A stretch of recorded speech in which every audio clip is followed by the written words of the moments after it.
Let's take a look at this swing. It probably looks halfway decent to you with the naked eye, but there's a lot of things that you may not be able to see. In fact, you definitely can't see that I want to show you. And one thing I want to talk about real quick, because I got a lot of comments about this. These Pelvis shoes are wild. Watch my feet. You can see like literally me gripping the ground with my toes. Look at my left toes.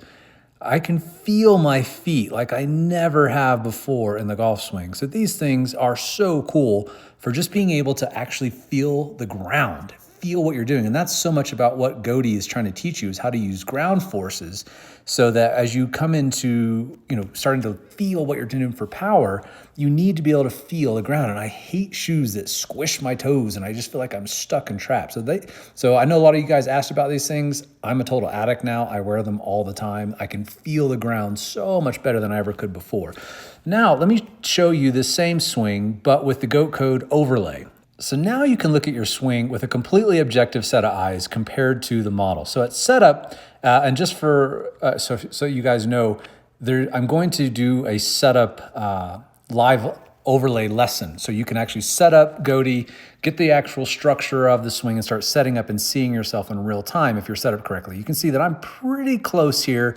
My lead shoulder's hiked up a little bit, but everything else matches up very, very close to the model. I've been obviously working on this because if you don't see this against your swing, you really don't know. So even here, matched up almost perfectly. I've drifted off the ball a little bit more, so you can see my lead arm is not matching up quite as well, but my body structure is very, very close. I'm orange and the model is blue, but you can see we're almost spot on here.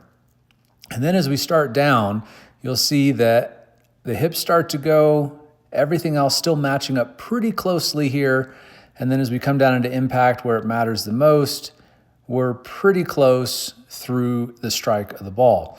Now, as you're working on your swing, you really want to start paying attention to the sternum graph, because this is the truth teller in your golf swing. This doesn't allow you to just go subjectively and guess if your swing's getting better or closer to the GOATs. This makes it completely binary, yes or no. So you can see during the start of the swing, there's lateral movement of the sternum going back, which you can see I match up pretty well there. And then this is where GOATs like Tiger and others really, really dominate, where they load into the ground right here. So you'll see my sternum trace start to drop down. You can see the blues trace drop straight down. We're almost spot on the money there. But then, because I'm still nowhere near a GOAT, I don't swing like Tiger, obviously.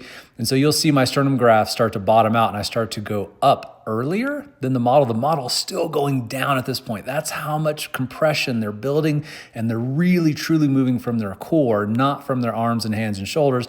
I'm using my arms a little bit more than I need to here compared to the GOATs, and that's why you see my sternum start to pop up, because my body's starting to bail out of the shot. But at this point, you see both the model and my sternum trace going vertical. This is what we want to see.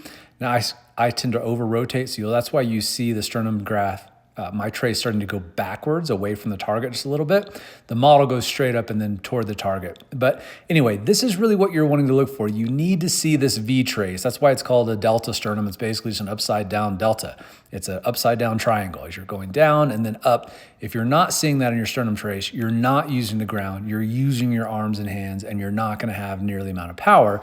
So when you're working on this, really use the model overlay a lot, because it makes it so easy to see, am I moving correctly or am I not? And as I mentioned, with the live lesson feature, I'm going to set this up soon where you can actually start practicing getting set up exactly like the GOAT, so you see if you're set up correctly. Because if you're not, you're setting yourself off on the wrong foot and you have no idea, and it's just going to make your swing impossible.